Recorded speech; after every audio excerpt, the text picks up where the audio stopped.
Hello, everyone. My name is Eliza. I'm a survivor advocate for those affected by human trafficking, and I am also a survivor of human trafficking. And welcome to my podcast. Today, we have an extremely special guest. This is a man who personifies bravery.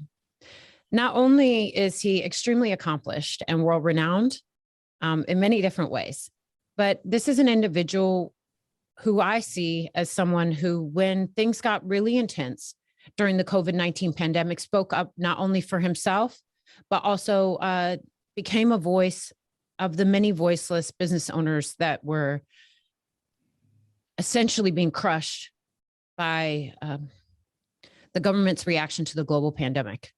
And this individual is just someone that I really look up to as a business person, as a family man, and as a public persona. So Chef Gruel, welcome to my podcast. Thank you so much for agreeing to come on today. Thank you for having me. I appreciate it. It's nice in here. Yeah, the water's nice, right? I forgot to mention your multiple businesses. I'm still, it's so funny. So you're coming on my podcast at a time when it's still really new. And so I'm in the phase in my podcast where I'm like nitpicking everything I do and like not really like I'm almost more nervous now than I was on my first podcast because I'm like nitpicking everything. I freaking forgot to mention your businesses, but you're don't worry about it. No. We'll talk about it too. He's the owner. And how do you say this? Because I'm not really like, I don't know how to speak in the chef world, right? You know what I mean? I don't know how to speak in the culinary arts. So you are the owner of Slapfish, Butterleaf, and Two Birds. Yep. And Big Parma pizza joint. And there are multiple locations. Yes. Yeah. So Slapfish, we've got about 25 locations. And then I have an iteration of that where we have a few, and then Big Parm, Butterleaf, and Two Birds are newer concepts, each in kind of a beta right now. I think that's amazing. I love it. I love that you have taken something and just grown your business. I think that that's incredible. I love to see people shine. And I think that you're someone that's truly taken your gift and just shined with it. Of course, I came to know about you through social media, which is so random because I don't live in a location that has any restaurants. But during the COVID-19 pandemic, you really started to speak out. What was sort of the catalyst for that? Well, I mean, there was a lot of sparks, but tons of gasoline too. So it was inevitable there'd be fire there. It's funny. I'll back up really quickly. I've always kind of been an activist my whole life on every single issue on all sides of the spectrum. Somewhat on the fringe of politics, but I've always been involved and I've been aware. I volunteered all throughout high school, youth and government, Model UN, volunteering for various senators, et cetera. As I went to college and then ultimately left and got into the restaurant world, it was such a comfortable place to me because food is the ultimate unifier, right? And I realized that when it comes down to food and it's raw and kind of unadulterated reality, it brings so many people together. So it was a real comfortable space for me to not just kind of work through from a culinary perspective and a personal perspective, but ultimately, kind of distilling what was once politics into this world. But the one thing I learned is keep your mouth shut, right? Like it was just, and I always had to keep my mouth shut, and it wasn't worth it, right? Like I could have some opinions, but if I didn't have the right opinions, it was clear that I would be canceled pre-cancellation. Now let's kind of go through, starting my business and then ultimately doing a lot of TV stuff. I learned that even more so. Definitely keep your mouth shut. And then when the pandemic hit, keep your mouth shut about anything that could be a little contentious. Yep. Keep your mouth shut about anything that doesn't follow the narrative in lockstep. It was really like that clear. And that was told to me as well. As I started to get into entertainment to some degree, it was very clearly explained to me, just shut up. And especially as things started to get really contentious in the world when politics was almost mandated. Right. I remember growing up, it was like, you don't talk politics. You don't talk about that. Maybe at the kitchen table, that's about it with your family. But then around 2013, 14, 15, and then obviously 16, when it crescendoed into kind of that era, it was like, well, no, your silence is bad. Like, we need to know where you stand. And then as I kind of kept my mouth shut on everything, it was like I started to become, well, what is this guy really all about? So now fast forward into the pandemic, and it was like the very beginning of the pandemic, what I started to see was just the hypocrisy. There was really no explanation behind a lot of things that were happening. As one who has kind of, as a hobby, studied politics and social constructs and all of that, right? I'm not a PhD in any of this, just the world in which I live, but looking at it through the prism of a restaurant, right? Restaurants are full of pirates, misfits, people who, in many cases, couldn't make it in other industries in life, came to find themselves. And that's why I felt comfortable about being in a restaurant. And I started looking at the effect that a lot of the reaction to COVID had on not just businesses and small business and retail, but restaurant and restaurant workers. And that's when I started to speak out about, hey, very beginning, I still remember to this day, I didn't have a massive presence on Twitter, for example, outside of just, hey, here's some food, here's some recipes. I was on a Food Network show, and I threw out there a tweet. Once again, my tweets got minimal engagement on even Twitter. The food tweets? Even the food tweets? At that time, like a little bit, but I was really more about like Instagram, food porn shots, okay. Like very basic. My medium was seafood and talking about sustainable seafood and marine stewardship and ocean conservation. Which is awesome, by the way. I love that part of your, I love that you're into that. But yeah, sorry, go ahead. Thank you. But I said, I find it challenging to not be able to speak out on behalf of the restaurant workers who have all lost their jobs in an industry that's been known to model the right behavior when it comes to safe and sanitary environments. So we can't open, we can't operate, we can't talk about what we see as right and wrong when all the people creating the rules are breaking their own rules and avoiding and ignoring them like it's wrong. And it went viral. It was like 50,000, whatever, tweets, likes, shares, retweets. And I got completely torn apart. Like, you right winger, this and that. And like, you want grandma dead. And just immediately, you MAGA, Trump guy. At what stage in the pandemic was this? This was in April. I remember to the day. Oh, so this is early. Oh, wow. This was early. This was less than a month into the pandemic. And I immediately got typecast into MAGA, Trump guy, all this. I'm like, I've never said a word about any of that. And that's not who I am. Trust me. And it was at that moment that it was like, all right, fine. You know what? Like, if it's that simple to get canceled, then screw it. I'm just going to open my mouth. So decades of me shutting up suddenly turned into me opening my mouth. So sorry, long-winded explanation to bring to that point in time during the pandemic, when really, when you distill it down to one thing, it was just about calling out the hypocrisy. I love it. And I was going to tell you before we started today, I was listening to an interview that you did earlier today. I was going to say, you're a beast. You just talk. Like, don't worry about me. I'm just going to ask the pleb questions and you just talk because you're such a beast. You're so knowledgeable about so many things. I don't even want to get in the way. So the floor is yours at all times. So I think that is really telling. Now, were you nervous about getting canceled at all before that? Or were you nervous about the mob or the culture?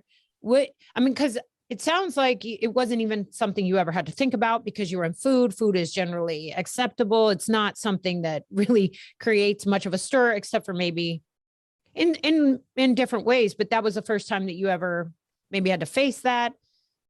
Were you concerned about that before, or were you concerned it was going to hit your bottom line, or what was I'm really trying to get to the moment of where was that moment where you're like, nah, I'm going to be brave, because I see you as someone who's very brave.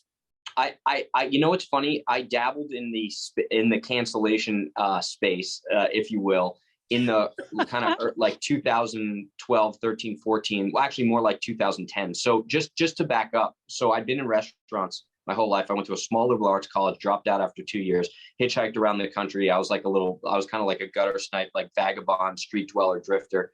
And culinary was really like what kind of was my the glue that pulled me back into reality. And after years of working in the industry, I had the opportunity to start. I ultimately went back to school and got a business degree in food marketing and had the culinary piece of it. And there was a nonprofit program out here in California at the Long Beach Aquarium that was started and funded by the Pacific Life Foundation to promote the consumption of healthy and sustainable seafood. And the idea behind this program, not, the Monterey Bay Aquarium had a wallet card program that was like teaching consumers what to buy when it came to sustainable seafood and then connecting that to the ocean. But it was this red light, green light, kind of yellow light program that actually unintentionally confused consumers and got consumers to eat less seafood. We consume such a small amount of seafood in the United States compared to other countries. And I think personally, 6 of the 8 leading causes of death can be alleviated through a more regular consumption of healthy, sustainable seafood. And I also believe that fishermen and aquaculturists are the stewards of our ocean. So by hurting the industry, we're actually hurting the ocean. We need to get people to eat more seafood. Ironically, that will help the ocean, and but the right types of seafood that's quick to reproduce, that's healthy, that's sustainable.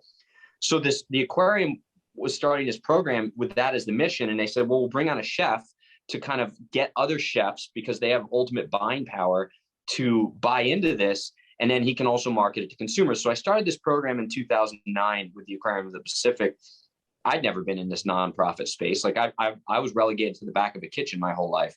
And I immediately started calling out the narrative from like a lot of the hardcore environmentalists on the left. Even though we have the same goal and the same vision, their approach was a lot more militant than mine. And I realized early on it was money. It was about grant money. Money drives sensationalism. You're going to hit a rough spot. You're going to hit a rough spot for me here, Chef, because we run into a lot of the same things in the anti-human trafficking space.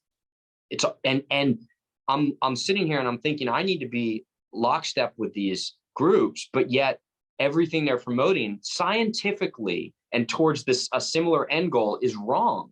And why are they doing that? Why are they creating these hyperbolic stories, this sensationalism? So I started calling it out.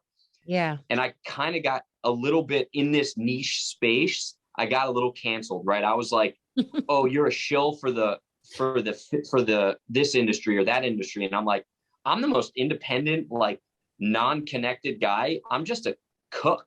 Like I'm a dishwasher.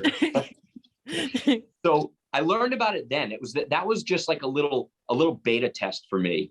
And then it changed my vision. And it's the whole reason I started Slapfish, because I'm like, you know what, screw this. I'll put my money where my mouth is. I'm going to open a business that promotes this the right way. And People Planet Profit, a kind of triple bottom line approach to running a restaurant that's employee focused, and go from there. And that actually pissed people off even more.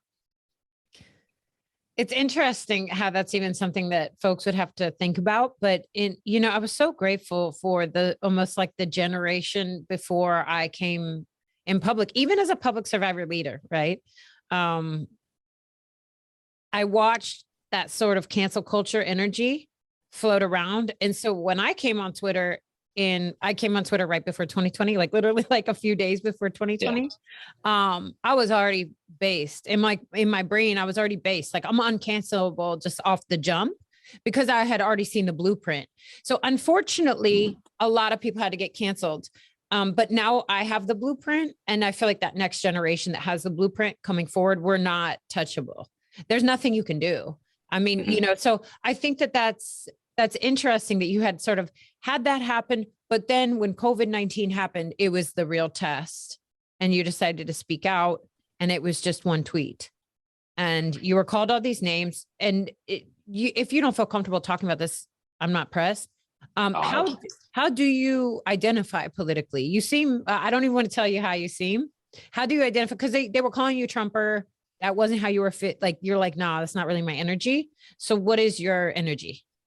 I am so all over the place. Like really, really, I am. I mean, I guess if I was forced into identifying with any kind of movement, I'd be more libertarian than anything else. I'm huge on kind of personal liberty, which I know is a bad word now, but like that does extend to, for me, I don't necessarily believe in a lot of kind of institutional constructs that I think that have been more more Puritan ideas that have steeped into the conservative movement. But then when it comes to like some of the democratic pieces of it, I've just noticed that there's there's not a base there, right? So there's so much hypocrisy, and that's the case in politics overall.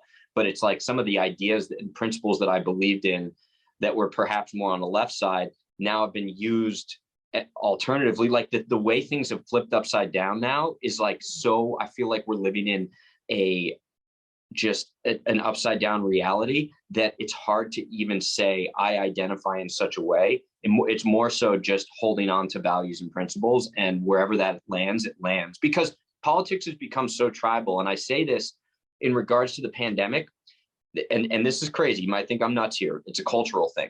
Pretty hard for me to think anybody's nuts. I'm wearing a feather stole on a Tuesday. Okay. Like, we're good. In the absence of sports, right? People chose politics as their sport, right? So everybody I know who, I'm not a big sport guy, right? I mean, I'm athletic, but I'm not into team sports. Everyone I know who's like fantasy football, diehard NBA, all this, who didn't know anything about what was going on in politics or life or government or any of that. So when sports shut down because of the pandemic, they immediately had to pick a side, and they threw that energy of sport behind a politician, because all we knew during the pandemic was politicians, and it became sport. So you had this huge mass of people who were uneducated in politics wanting to root for something. And instead of the jersey with the name on the back, it was like Pelosi or Trump or McConnell, right? It was like that became sport. Who had Pelosi on the jersey in the back? I mean, not literally. Show me a person. I know, but who's like I'm dead serious. I'm not even trying to be. I've never encountered a big Pelosi stan. I would love to. If you're a Pelosi stan out there, please come on my podcast. I'm dying to talk to you. But I get what you're saying. I totally get what you're saying. It's I sort of feel like, and I agree with what you're saying, as far as sports is concerned, that was almost pre-COVID that whole situation started. The Colin Kaepernick situation sort of snowballed and then turned into more of a political divide with sports. Then sports got canceled because of COVID. And then those folks were so thirsty to fill this hole inside of them that they couldn't possibly fill, with entertainment. I see that a little bit differently. I don't know. I don't want to get too much into it, but I just see, so as a survivor of human trafficking, I was really in a very deep trauma bond, Stockholm syndrome relationship with my former abuser.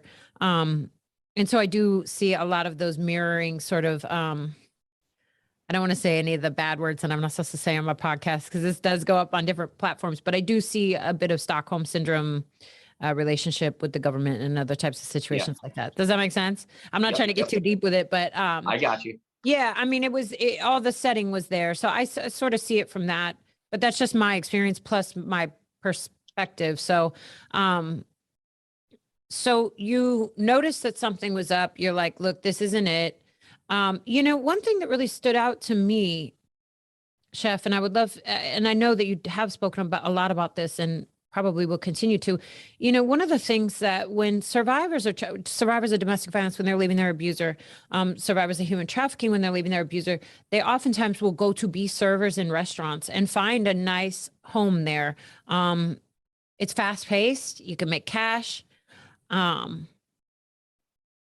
You can make cash. You can make cash that day. And it's not something you have to come in with a long history. If you're good, you're good. And I think that's such a great thing for survivors to do, to sort of dip their toes into the workforce, especially if they're trying to get their feet on the ground right away.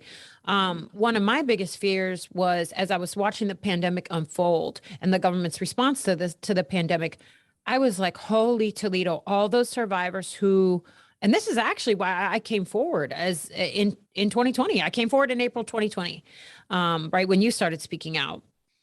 My thing was survivors that are working in the restaurant industry, when that restaurant is closed and they can no longer make that cash money every night in their hand, what are they going to do? What are they going to do? And that was my main thing. That's why I started speaking out, because I was like, I don't want these survivors to return to their abusers out of a lack of options. What was that like for you, laying off folks? What was that like? I mean, it's got to be hard. You have all these businesses, you have your own family you're trying to feed. I'm sure you have other expenses. Like, what was that like?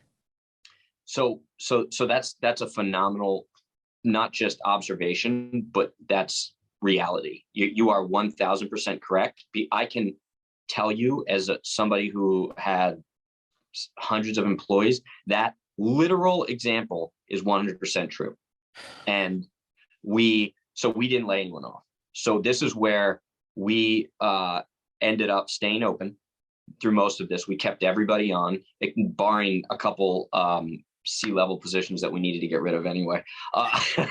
But I mean, I'm being sarcastic, but yeah. That was the reality. So let me back up. Our team members, the whole reason I started my own business was to treat employees well.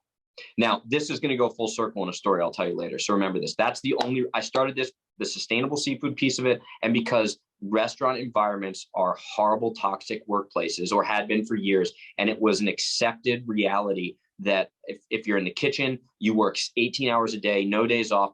Cooks, actually, there are stories of cooks dying, working sick because they were trying to, the machismo, men and women, right? Like, and my wife is a culinary trained chef. Like, she's worked in the restaurant industry her whole life. And when we started this, it was very much about, we're going to create a good work environment like family. And that was the case, right? I don't care about your immigration status. I don't care about anything. Like, we are family. And people always ask me, what's the key to running a successful restaurant? Is it the unit economics? And I'm like, no, it's the people piece of it. Like, if you don't understand the one variable that you can never control, the human element, then you're not going to run a successful business.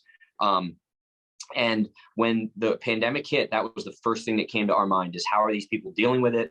What is going to be the overall reaction? So we stayed open.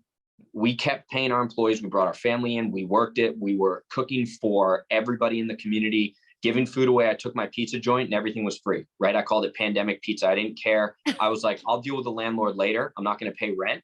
And we're just giving away pizzas.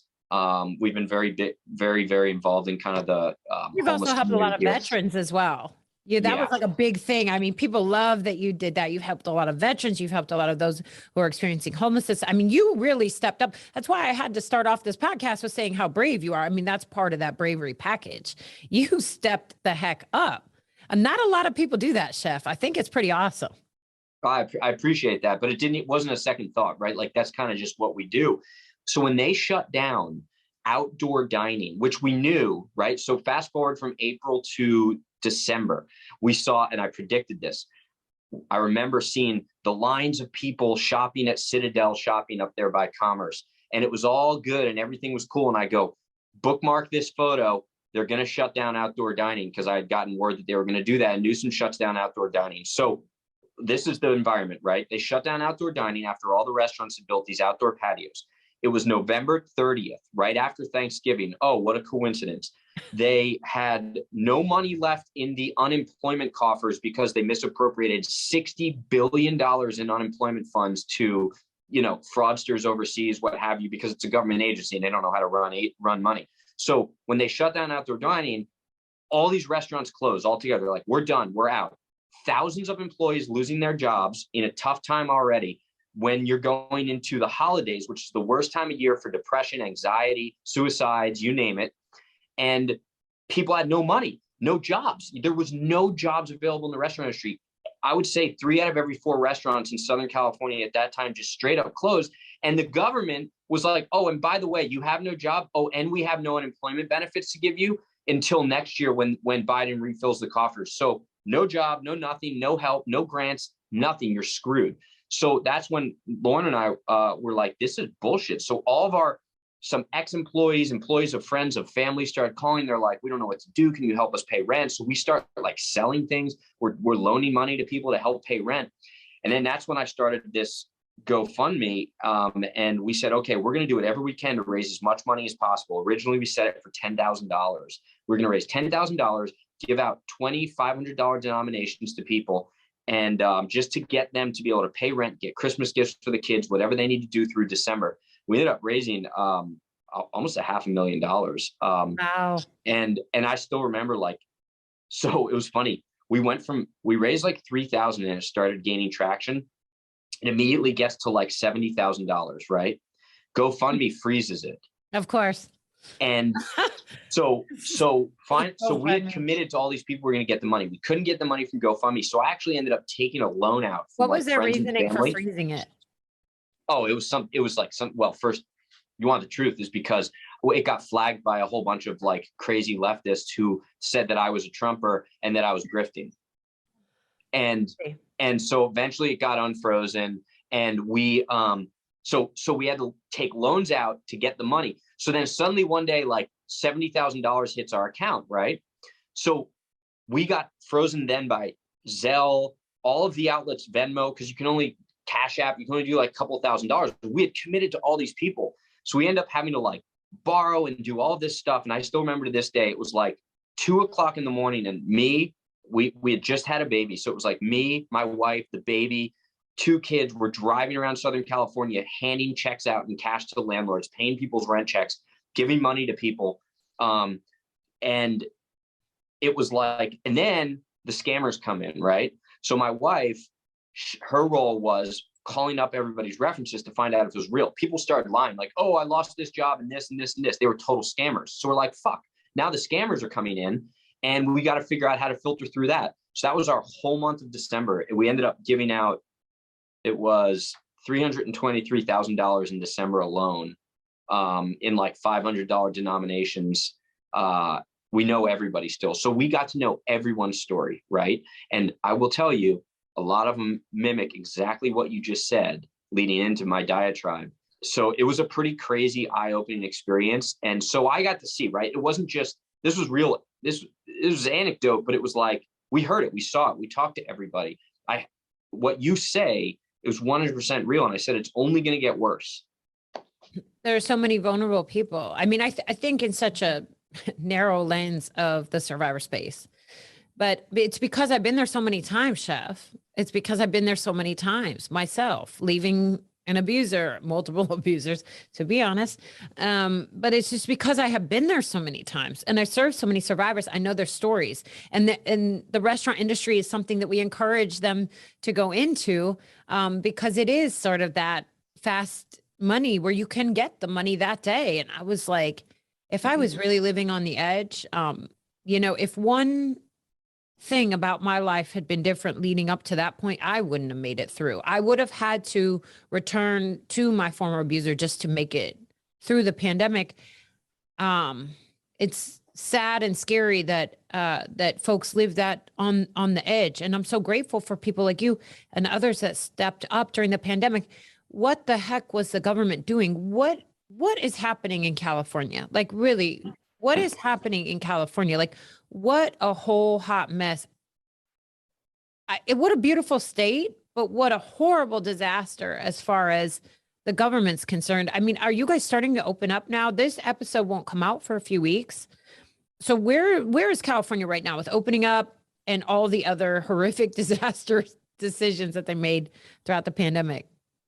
Yeah, it's opening now, although you're now starting to see the latent effect of the economic depression, if you will, and restaurants closing, shutting down. I predicted that was going to happen because there's only so long you can kind of kick the can down the road. So restaurants, now you're starting to see, especially with the issues related to supply chain inflation and now even higher gas prices, which relates to all products. You're seeing now restaurants drop like flies, especially in areas like San Francisco, Los Angeles.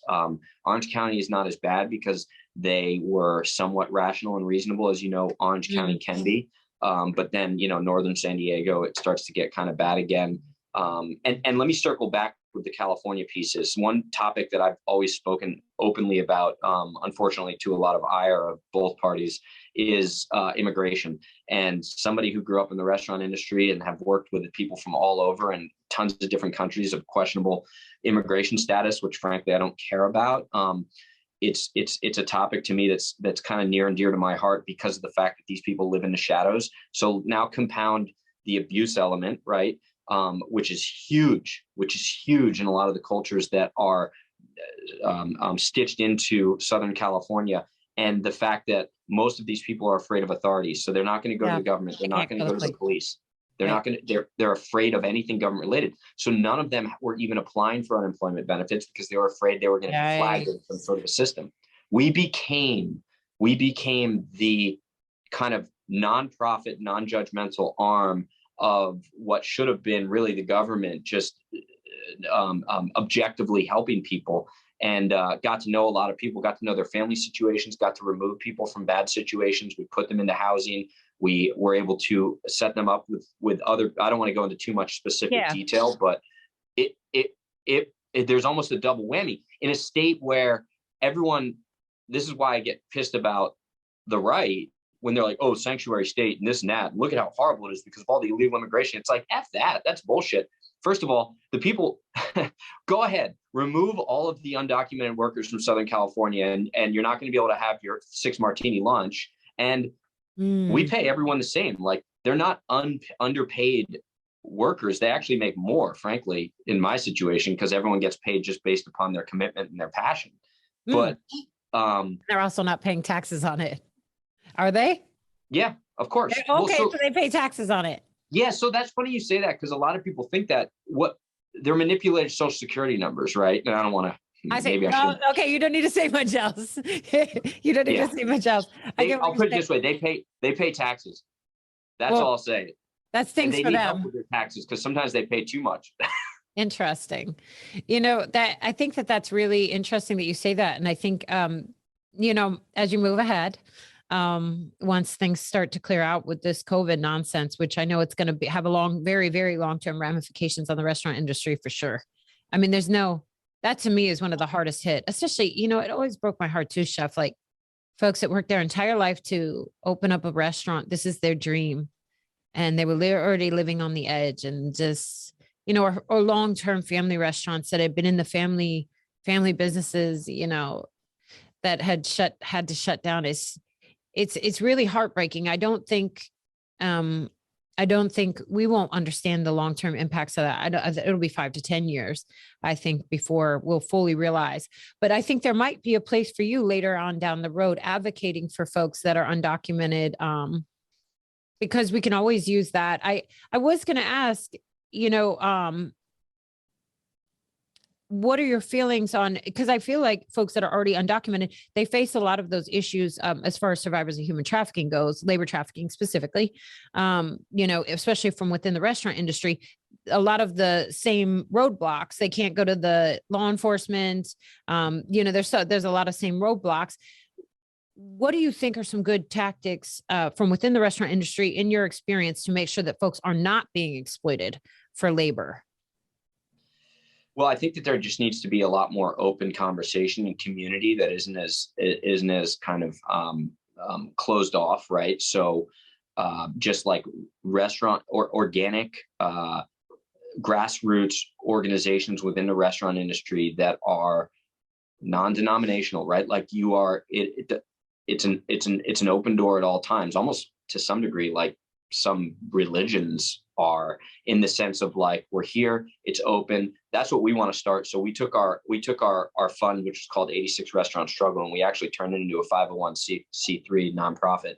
And we want it to be available. We're going to grow it. We just got so much going on right now. We want to grow it for exactly that purpose, right? So there's money.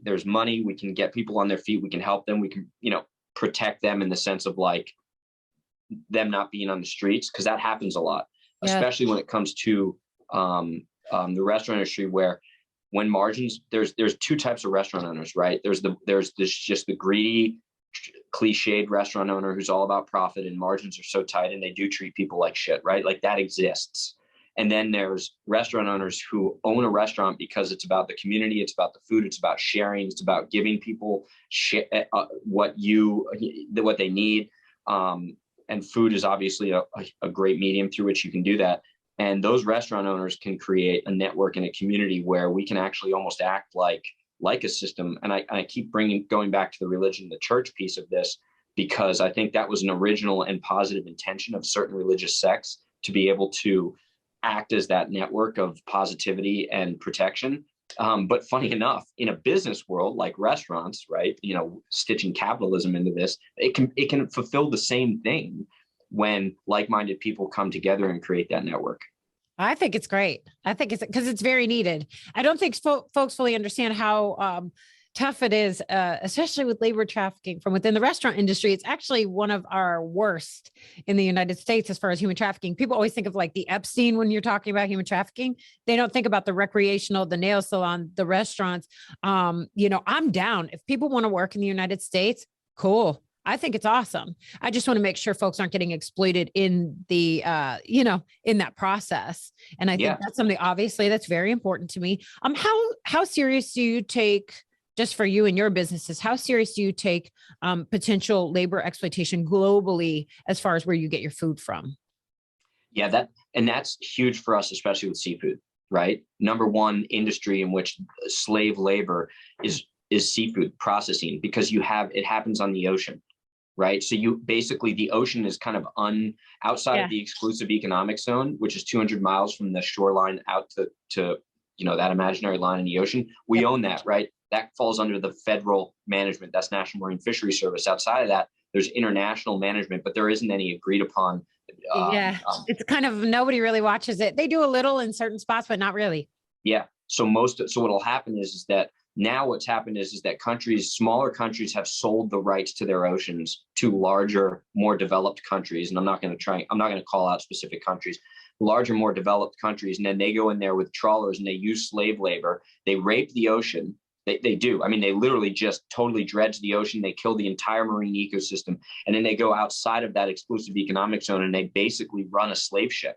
And the problem with seafood is they are running a slave ship. It's not there. Basically, that's exactly what they're doing. Literal. Yeah. Right. It's actually what they're doing. And sometimes with children, a lot of times with children. Oh, I feel like it's always there's always children involved. Most of the time. Yeah.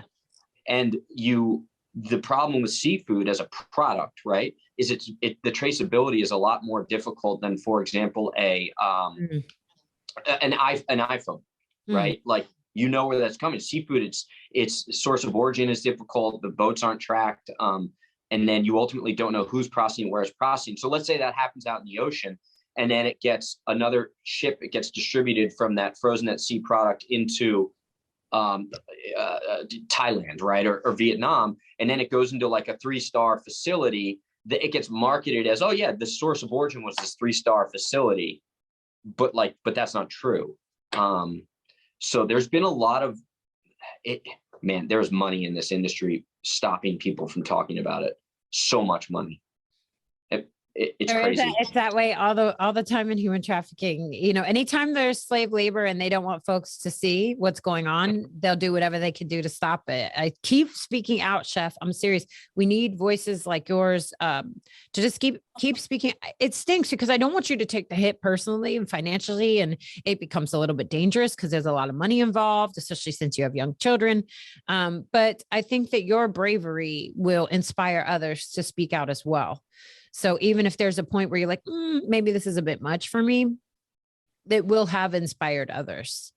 I think that what you're doing is absolutely incredible. You've been doing things that are incredible. What's next for you?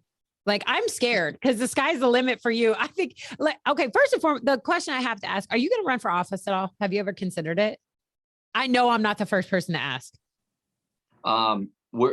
It's a conversation in our family. Now's not the right time. I could smell it.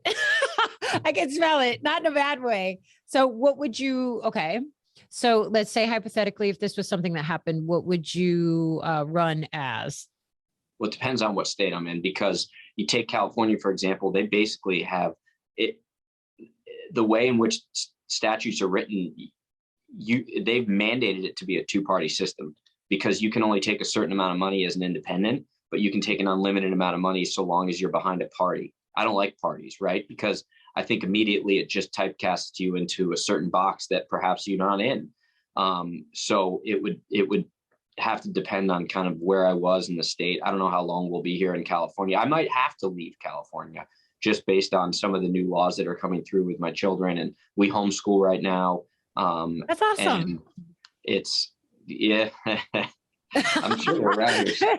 Yeah, kind of. I was homeschooled, Chef. So I I have my heart's like always with homeschooled kids. I think it was probably looking back, I'm 40 now. It was probably one of the nicest things my parents ever did for me. We ever since, so the kids come everywhere with us. They come to every restaurant opening. They're in the restaurants every single day. You know, school plans, lesson plans, you name it. Like this Friday, I'm flying out to do a big media thing in DC, and I'll bring my son with me. He always flies with me everywhere. They're learning life, right? And we don't force the curriculum on them per se. We want them to look at the curriculum through the lens of life, and it's fun. It's challenging, but our kids are our best friends, and vice versa, with a level of authority, of course. But California doesn't like that. Like, they don't want that to be the case. They make it more and more difficult for you to have control over your own kids. And they like when the reason we started homeschooling is because we started taking our daughter around with us. She's the oldest, she's 11 now, and we got fined. Like, we've gotten big trouble for taking her out of school to do this. And it's like, to me, that was mind blowing. It's like, wait, we can't take our own kid? Like, what? Like, and so I spoke with somebody about it, and they were like, oh yeah, be careful. Like, you're going to get in big trouble, like criminal shit. I'm like, for not registering your kids and doing this and doing that. It's like, makes no sense to me. Yeah. Well, I mean, the government, this is the thing, Chef. I'm a ANCAP. I'm like the severe, libertarian. So you don't have to tell me the government's a mess. Like, I want no government, but if we have to have one, I guess I'd be a little bit of a minarchist, but probably I'd still be unsatisfied. I would be interested in exploring a comic Dave Smith, Chef Gruel ticket. That's neither here nor there. I don't know if that's something you'd consider, but Dave Smith's pretty awesome. I don't know. I'm just throwing that out there. I'm hoping, I'm like trying to project, like if I had my way, just because I think that you two would do really well together for the country of the United States. That's what we need right now. We need people that will stand up for the little person that's getting crushed by high gas prices, that's losing their job because of government overreach, that, cares about family and children in the next generation. These are all things that are so important. And I think that the government's just consistently overstepping. It's a mess, Chef Gruel. Don't get me started. So what you have coming up next, potential run for something, even if it's local, who cares? I had to let my brain flow there. So potential run for something maybe. And then what's coming up for you just in general with your restaurants and everything like that?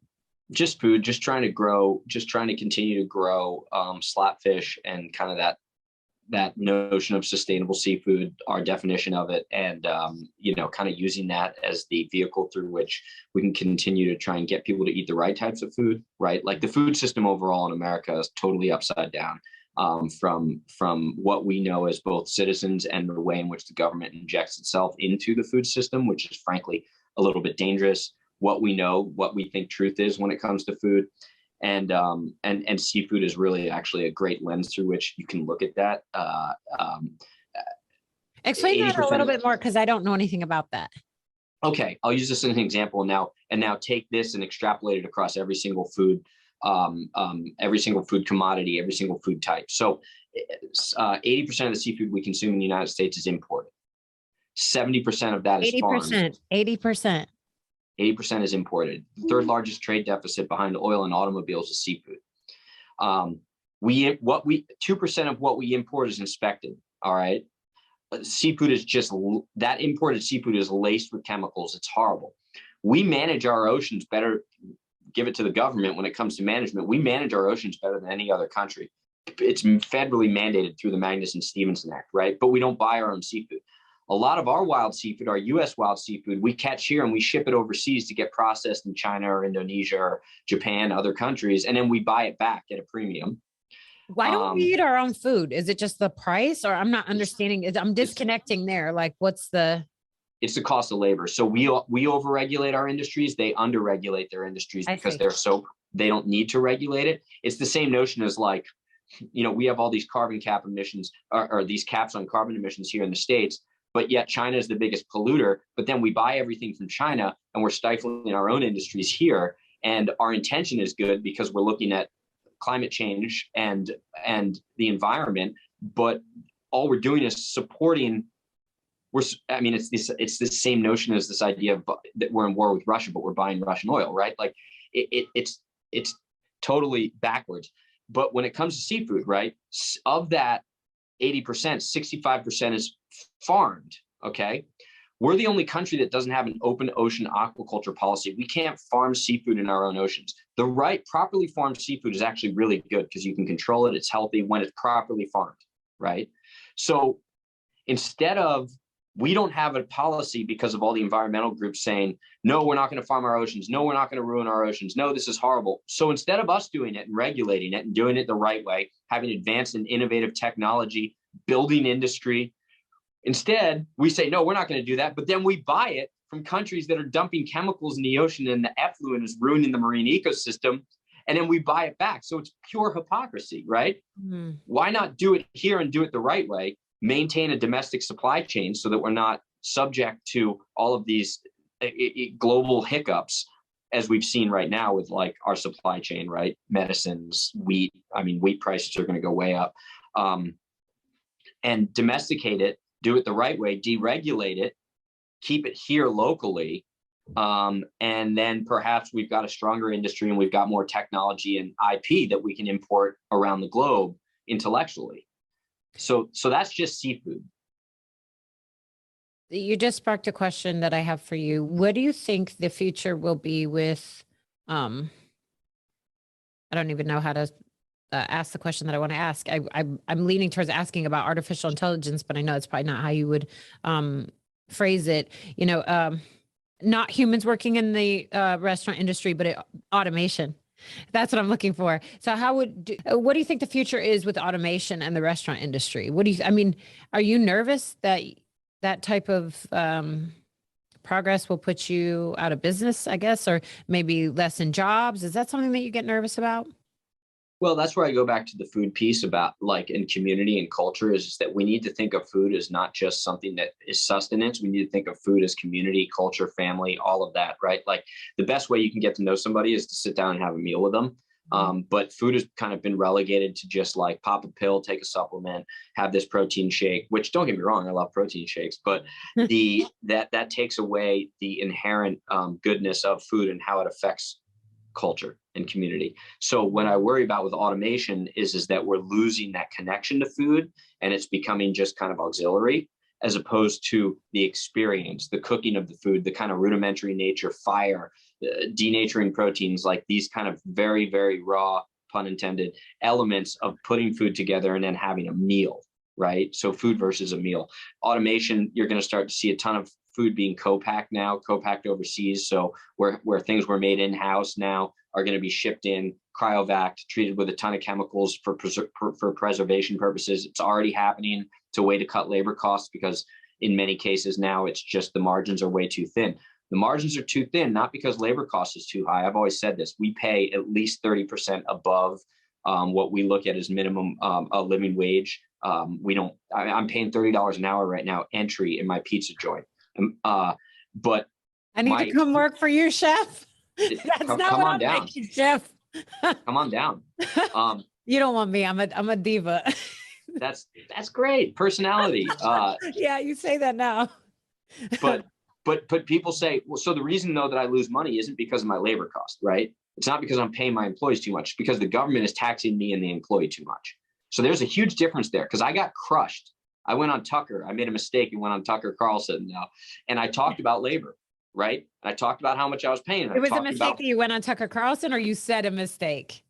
I'm joking about saying it was a mistake I went on because no one listened to what I said. They just said, oh, he went on Tucker, therefore. Oh, well, who cares what everyone has to say? I mean, I don't care. It's just sometimes it's cumbersome for my team members because they get harassed. Oh, so does your public life spill over into the restaurant? Oh, there's not even a barrier between the two. They're one and the same. Really? So were people like protesting at the restaurants? And oh, heck yeah. I've had rocks thrown through the window. I had Stop. Oh, it is crazy. It is crazy. There are Facebook groups here in Southern California dedicated to just trashing me personally. That's wild. Oh, it's been like, trust me, I'm yeah. Are you nervous for CCW. security? Are you nervous for security for you, your staff, your children? Is Well, that no, something that's why that's why have to get concealed carry and always be ready. And love that. Love that. it's, That's really all because you started speaking out, by the way, for the working class. That's what they don't. So that's why I said we'll go full circle, is that I went on Tucker and talked about labor, and I talked about all the reasons why I think that there's issues in the labor industry, right?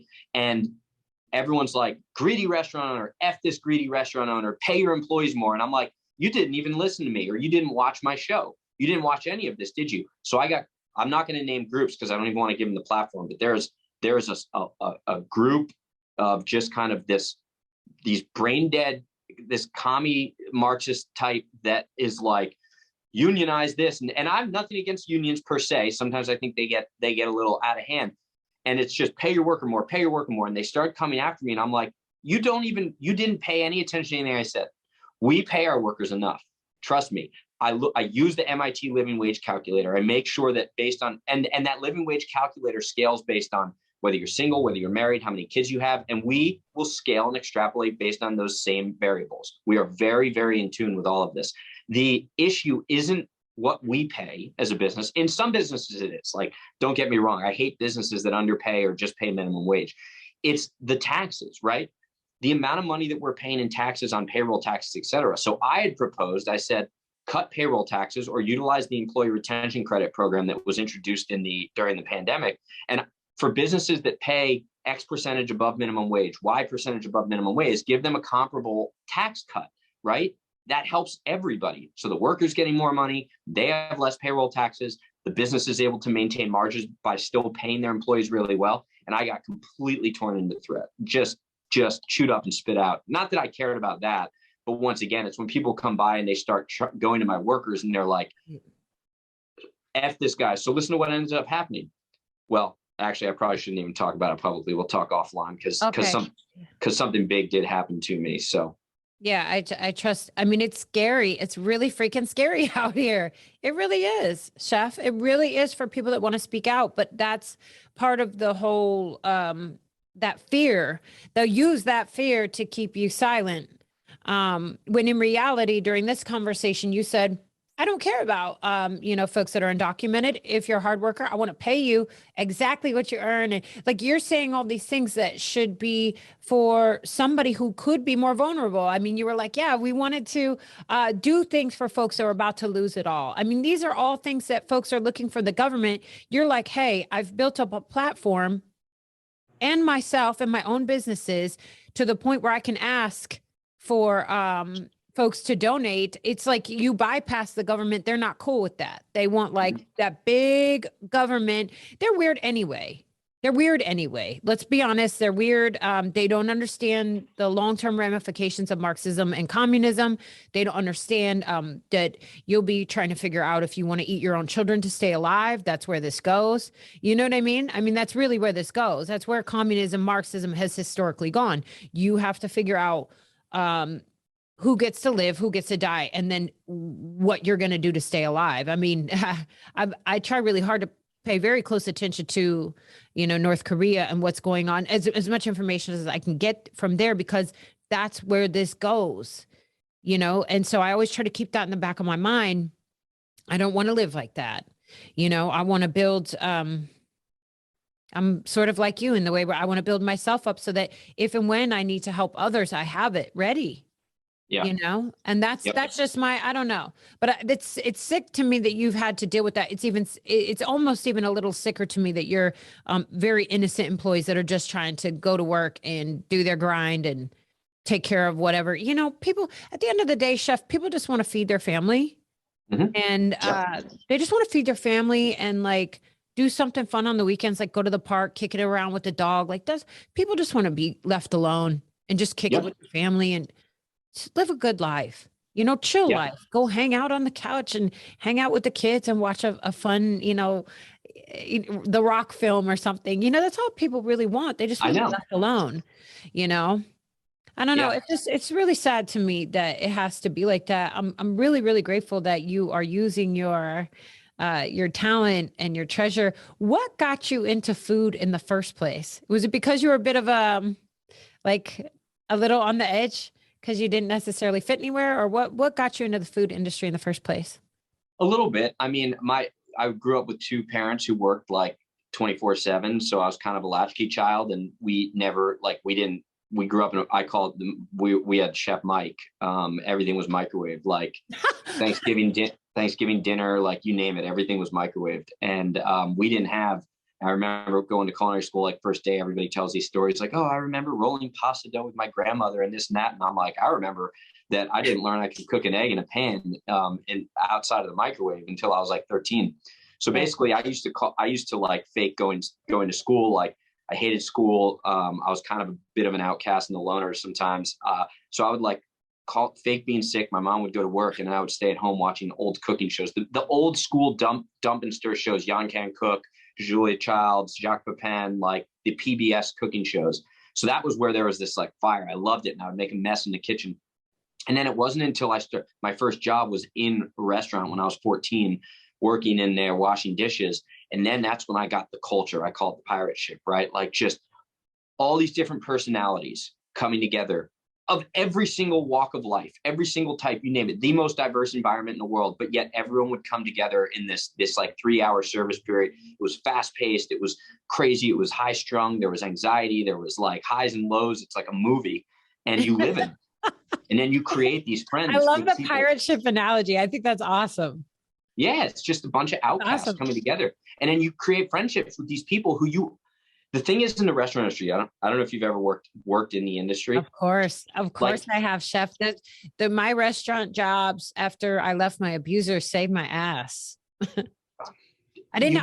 There's another caveat too, chef. I don't have a GED, so I was homeschooled. So I never went and got a GED. I'm not like highly educated. Like have a beauty school. You know what I mean? I went to beauty school, like but I was sex trafficked for a long time. So like by the time I got out.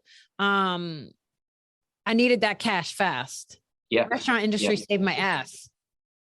And what I say about it too is like you create a group of friends, no matter how temporary, right? They might not be lifelong friends, of people that you would otherwise never be friends with. Not for any reason other than you just wouldn't cross paths outside of the restaurant. But then suddenly like you're all in it together. It's like an episode of Lost, except you're trying the only thing that's lost is like the last baked potato. I love it. No, that's really cool. I think it's absolutely incredible. So what do you think it is about food that brings people together? If you did not grow up in an environment where that was something that you learned at a young age, when did you learn that food brings people together?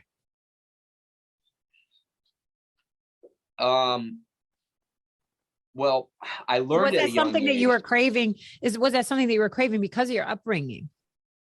It was, yes. But I learned it at a young age just through like everything revolved around food. Growing up in Jersey, like it was like, oh, we found this pizza joint or this or that, or going to New York City all the time. And it was always about food. Like we're going to go to this place because it's got the best X or the best this type of pizza. And it was just like food was always the destination and the entertainment. I love that. So your food is very decadent. I asked for question submissions in advance on Twitter. Your food is so like literally it's life on the main. I love your feed on Twitter because, well, my feed's heavy and everybody else's feed is like either heavy or boring, but your feed just adds a bit of levity. It's just like, oh, that's a delicious looking meal. But it's very decadent and very yummy looking. I think it looks decadent. I don't know. You might, maybe not decadent. What word would you use to describe it? I try and make drool worthy food. It's very drool worthy. It's very drool worthy. I'm like just dying over here about this food, but, how do you stay so thin? That's what one of the Twitter followers wanted to know. Like, how does he not weigh? Like, how do you stay in shape, but also, and your whole family, stays very in shape. How do you cook these delectable dishes and not not manage to let your weight or other things get out of hand? Well, most of what I cook is also is team meals, right? So I'm not eating all that myself. Like I'll take a bite, and it's for the crew, it's for the team. I'm a huge runner. Like I'm on my feet. I take 20,000+ steps a day. I'm like a big long distance runner, always moving. So I think that's part of it. High energy, always moving. Running is big. And then, what's your favorite food? I know this is like such a pleb question, but I'm dying to know. What's your favorite thing to eat? Like if you could eat like whatever, whenever, what's your favorite? Well, I would just say like favorite item would be roast chicken. I think there's so many different things you could do with it, and you're always trying to perfect it. And a chicken in and of itself has so many different types of meat in it. But then from there you go with like tacos or anything, right? Like you can use it for anything, whether it's tacos, fried rice. I love fusion food, but I don't like overly fused food. But I think that that's one common denominator amongst all genres of cuisine that is people attempt to perfect. But I'm also a big vegetable guy. Like I love celebrating vegetables. Butterleaf, our vegetable focused restaurant, is all about a celebration of vegetables, not from the perspective of being vegetarian or vegan or promoting alternative meats. It's just like vegetables are pretty badass, and they're often relegated to just like a side dish. And I think that I'm really big into aquaponics, right? So which is growing vegetables in conjunction with farming fish. It's kind of like a closed loop system. Frankly, I think that's the answer for urban vertical aquaponics. Can you break that down a little bit? Because I'm feeling like I'm getting lost. So aquaponics is basically like where you grow the vegetable in the water? Well, so what you do is you set up like a vegetable garden, okay? And it can be above ground, and in the water from the garden, just imagine like a wooden tub. It's got vegetables in there, and then that flows into a pool, like an above ground pool that's got maybe organic tilapia in there. And then it flows back into the vegetable garden. So the fish poop is the nitrogen that fertilizes the vegetables, and then the vegetable effluent runoff and vegetable scraps are what feed the fish, and it just goes in this full closed loop system. It's incredibly sustainable. It's efficient. It's the future of food. And it also gives you the opportunity to play around with so many different types of vegetables, but you can do it vertically, right? So if you have these like empty inner city areas that are no longer developed, that are just dormant, like you can put in these incredibly efficient vertical urban vegetable fish gardens where you're producing high quality protein, right? Problem with the United States is we eat too much. We have too much omega-6 fatty acids in our diet because we eat too much chicken and beef, which is heavy on like those omega-6s from the corn and the soy and all the commodities that they're force fed. We need more omega-3 fatty acids in our diet. We have a deficiency of omega-3 fatty acids, which is typically found in seafood and fish. Our per capita consumption of fish is one of the lowest in the country or in the world. And I think it correlates to what we see in terms of health costs and a lot of the diseases that we see based on diet. Do you get nervous, sort of moving away from seafood just slightly? Do you get a little bit nervous that our soil is getting depleted here and there? I just feel like food now, I mean, if you eat something from the farmer's market, grown fresh, organic, like pulled, I mean, you want to talk about, it may not look as perfect. Like the tomato might look wild, like fully wild. In some cases, they're almost the size of a small pumpkin, but that compared to something that you'll get at the store, totally different color, totally different taste. You don't realize how depleted things are until you taste the real deal. Yeah. Are you nervous that things are getting too, I mean, I am. I'm nervous that things are getting too, I don't know how to explain it. Maybe processed. I don't know how to explain what they are getting, but it's like, it's not real food. It's like not real food. It is too processed. That's what it is, right? So it's too commercialized. It's too processed. There's a lot of methods and mechanisms that you can use in order to regenerate soil, thus regenerative farming, where it's actually like cattle farming, beef, etc., where you're actually stimulating and enriching the soil. There's organic methods through which you can do that, and it's not that difficult. The problem is that what we've done is that it's just like world trade and world supply is that we're going for quantity, and we use so much glyphosate in our food. Glyphosate is a chemical which, if you really want to go off on a tangent, this is a dangerous area, but frankly, I believe glyphosate is somewhat responsible for a lot of what we're seeing in childhood autism and a lot of the diseases now that have popped up over the past 10, 20, 30, 40 years. As somebody who has, the reason I'm in the industry is because I have the worst stomach. Like, I couldn't even travel. My IBS, like my stomach was so bad with my anxiety that I fell in love with the kitchen, ironically, because I never had to leave the kitchen. And I'm convinced it was because of a lot of the chemicals that were sprayed on our food as kids in everything we ate, from like Hostess and Cheerios and all that. Glyphosate was originally used in order to kill the cocaine crops in Colombia during the drug war. I remember. I was like, where have I heard this name before? Yeah. And then it's Roundup. It's now Monsanto Roundup is rebranded. But basically, it's in all of our food. And glyphosate is not good for you. It scares me. And it kills the soil too. And it's ironic, right? They used it to kill all the cocaine plants in Colombia. They sprayed it. And then all the people in those communities that lived within like 20 miles of those communities, all these cancers abounded. Kids had all these horrible childhood diseases. And of course, the American government were just, oh, nothing to do with us. And then they turn around and use it on our own crops in a diluted denomination as a fertilizer. Crazy. Hopefully, you would think that this would be one place that innovation would be moving quickly, but it just seems like it's not. It just seems like it's not. I don't know, Chef. I live on a farm and I'm surrounded by farms. Excellent. So I sort of see sort of, I sort of see the ups and downs, and a lot of things, some things have changed, but not much, and I don't know. I always get nervous. I think my grandfather died an early death because he was dealing with a lot of those chemicals. If I'm being fully honest, I don't think there was really too much of another excuse of why he died of what he did. But needless to say, hopefully some innovation and young, fresh minds like yours and, things that you're talking about will reach outside, and hopefully the government won't stand in your way, Chef. Because I think the idea with the veggies on top of the fish sounds freaking awesome, especially if you're in places where you can't so much have something like that. And I want people to experience, especially the younger generation, those fresh. So one of the reasons that I can eat the farmer's market type of fruit and vegetables not so much fruit, but mainly veggies. Well, unless you count tomato as a fruit. But one of the things is like, I want the younger generation to taste that food. You don't even realize, until you eat fruits and vegetables that's really fresh and organic and just like right off the farm, how much better it tastes than anything else. And I'm also a big seafood fan. I know we haven't talked about that, but I am a big seafood fan.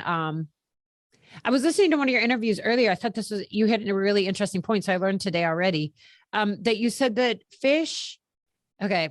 I'm trying to remember exactly how you said it. You said the fish is almost always frozen, like flash frozen, I think you said in the interview, right when it's caught. And then, which I thought was so interesting. I always assumed when I would go to a restaurant like yours, it was like caught that day. You went down to the fish market, or, somebody else that works for you goes down to the fish market. You like buy it right there. I didn't know what you had explained in the interview. Can you explain that for folks? Because I'm butchering it right now. Yeah. I mean, the majority of fish is frozen before you buy it. There's no mandate that if you call it fresh, it's been frozen.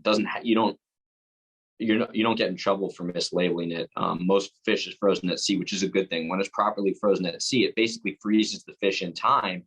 And then it's thawed right before you eat it. It's rare that fish, because it decomposes so quickly, it's rare that fish is not frozen and then served from a fresh state.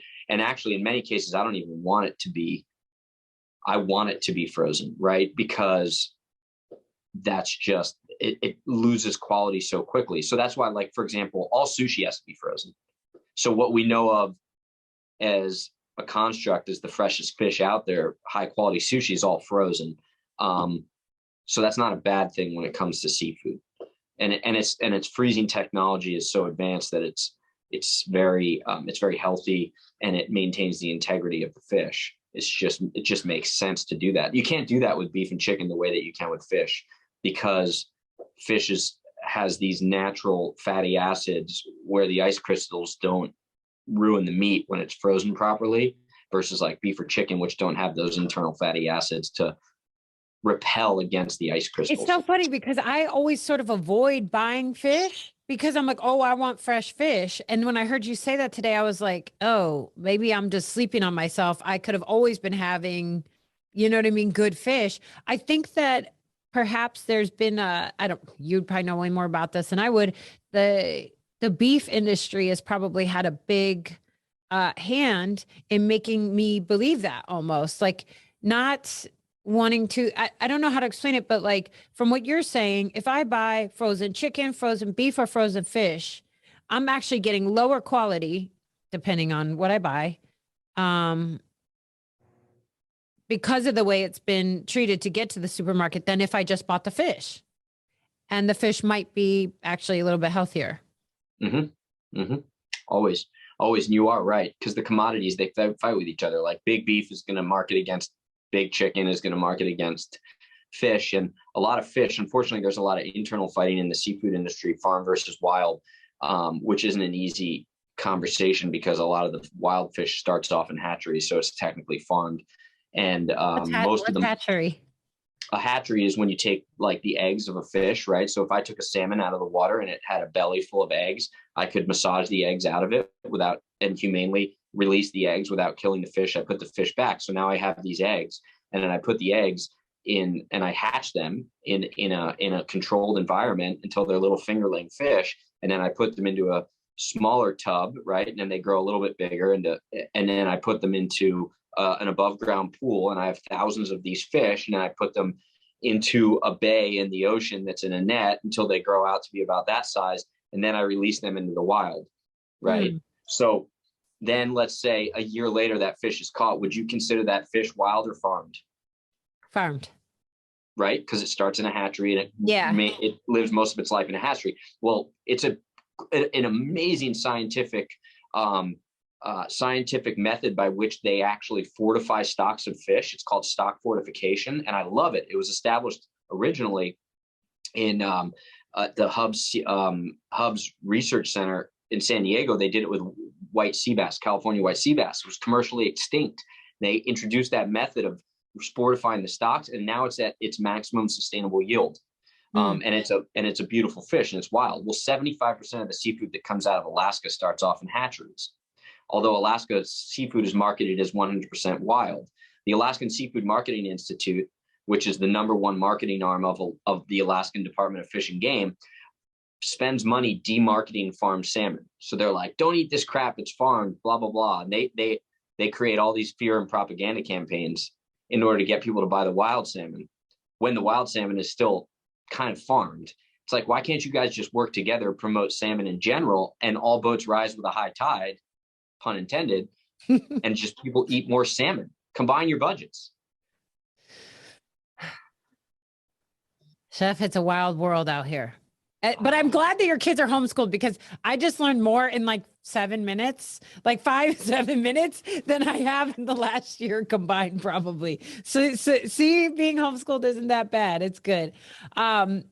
So where can folks check you out? Like, I want to know, because I'm dying to come to one of your restaurants. I'm like actually kind of irritated right now that I'm even talking to you, that I haven't eaten at one of your restaurants. It's just kind of the way it's shook down.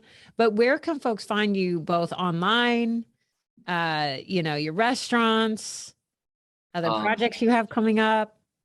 Yeah, most of I chatter across Instagram and Twitter pretty frequently. So at Chef Gruel on Twitter and at Andrew Gruel on Instagram. Chefgruel.com or slapfishrestaurant.com has most of my kind of culinary information. And yeah, that's all I got. And you might run for president. You like how when I was suggesting like, oh, you should run, I just automatically went to like VP to Dave Smith, who would, you know what I mean? Like, I didn't even like say like, oh, something local. I was like, oh, you should obviously be president or vice president. Like, that's how desperate we are out here, Chef. I'm telling you, it's rough out here, and you know what I'm talking about. That's why you're smiling. I appreciate that. No, yes. And I uphold Dave Smith as like, he's just got he's good. He's really good. I like him a lot. And I'm kind of, picky, I guess. But I don't know, he has a sense of humor. You also have a sense of humor. He doesn't take himself too seriously, but he's very principled. And I think that that is something that you two have in common. So that'd be really cool. I'm trying to think who else you'd run well with. I'll have to think about it. And then I'll just all of a sudden just DM you names like, hey, what about this person? What about that person? Run for president. Awesome. You're like, great, look forward to it, being annoyed. So what my last kind of question is if survivors are looking to get into the culinary arts or looking to open up a restaurant, or really could be for anyone. One thing that my best friend before the pandemic has an organization that helps survivors open their first business from beginning to end, whether that be, a nail shop, a restaurant, a survivor safe house. She would help serve survivors in the way of aftercare and helping them open up their first business. It was really sad during the pandemic because she actually stopped that organization because she didn't feel like it was morally responsible to set survivors up for her to help survivors. It set them up to fail. It's really bad. Now that things are opening up a little bit for anyone that's interested in going into the culinary arts or thinks that this might be a career for them or maybe becoming a restaurateur, what would your suggestions be on how to get there? Well, first come up with an idea, right? And keep it simple. Even if it's just one product, base everything around one product, maybe two products, and go from there. I think sometimes people overthink in the culinary world. So there's kind of a too many options, which leads to customers' decision paralysis. I mean, the attention deficit of the American consumer can't be overstated. So stick to one or two things that whether it's a product or a concept, and build it around that. Most outside of that, everything is somewhat regimented, and there's already a rubric or a calculus there. So then you're just kind of filling in the blanks, but it's the heart of that culinary, or it's the heart of that food business. Doesn't necessarily have to be food specifically. That is ultimately the ultimate selling proposition. I love it because I love the arts. So I think of food as art in a way. I don't know if you view it the same way, but I really, 100%. Yeah, it just has such an artistic feel to me. It's almost like looking at a beautiful painting. And I know I can't create it, but I surely appreciate it. I really, really appreciate culinary arts. I appreciate what you're doing. Once again, I appreciate you speaking out when it really mattered. I appreciate all the philanthropy. How do you say that word? Philanthropy that you've done. Did I say it right? Philanthropic endeavors. You nailed it. It's all good. People give me so much extra grace, Chef. It's pretty awesome. They're like, all right, we'll watch this girl learn in public, I guess. We were joking before we started the podcast. See, that's how I was like, man, I've had enough podcasts now where I'm starting to notice all my little ticks. When I was being interviewed, I was cool because I'm just talking about human trafficking. It's like the only thing I know really well. So I could just rattle off like data, statistics, personal experience. It's like I don't want to say it's a script because it's authentic, but now that I'm interviewing, I'm realizing like I actually have thoughts and I just sort of stop mid-sentence. It's the weirdest thing because I get bored with my own thought. So yeah, I'm like noticing all these weird ticks and all these weird things. I have to work on it, but it's okay. I don't mind learning in public. Does that make sense? It's really hard to embarrass me. I'm not like easily embarrassed. And I cannot freaking wait to come to one of your restaurants, chefs. I can't wait to have you. I hope that one day I can vote for you in some capacity if you run out, in some more national level or something like that. Definitely support anything you have coming up. Thank you so much for coming on my podcast. It really means a lot. I said to my best friend, I said, oh, I got Chef Gruel. He's going to come on my podcast. I was like, he's so cool. He never goes on podcasts. And she's like, girl, that's because he goes on like Fox and like real TV. I was like, dang. She made me feel like she's like, yeah, he goes on like Fox and real TV. So now I really, really appreciate it. I'm really hoping that folks can listen to this and maybe get inspired to take stands in their own way. And, just think about things in a different way. I really, really look forward to what you're going to do with labor in your own industry, because I think that there is a big spot for you there to really take a stand and to be a voice for the voiceless, for real. because that's very needed. And also with all the amazing things that you have going on with seafood and the sea, I think it's going to be awesome. So thank you. Thank you once again, Chef. And if you ever need anything, I'm here. Okay. All right. Thank you so much. I really appreciate it. Thanks, Chef. All right, everybody. Bye, Chef. All right, everybody. Thanks so much for listening today. If you're not following me on Twitter, follow me at Eliza Bleu, at ELIZABLEU on Twitter. That was the amazing Chef Gruel. Isn't he awesome? He's a good man. We didn't even really talk too much about his family, but he's a good family man. And I really look forward to what he has coming up. If you're not supporting me on Locals, please consider it. It's a free speech platform. It's really the only place you're going to be able to find me if I'm banned off everything else, which it could pretty much happen at any point, any day, anytime. It's eliza.locals.com, eliza.locals.com. You could subscribe there for free. You get automatically signed up for my email list. So, I'm sort of pulled down on the algorithm on Twitter. And if you want to catch all my posts, if you want to catch all my podcasts, if you want to be up to date on trafficking news or whatever else I have going on, sometimes I go live in there. Eliza.locals.com is the best way to keep up with me 100%. You can also donate there. At this point in time, my podcast has no sponsors, no advertisers. And I want to make sure that this podcast continues. And so if you decide you want to donate to me, just toss me a couple bucks. My Twitter tip jar is also on my Twitter profile. One thing I did want to throw out here, now that Chef's gone, I'm not going to waste his time talking about things, but I just want to add like a last little message.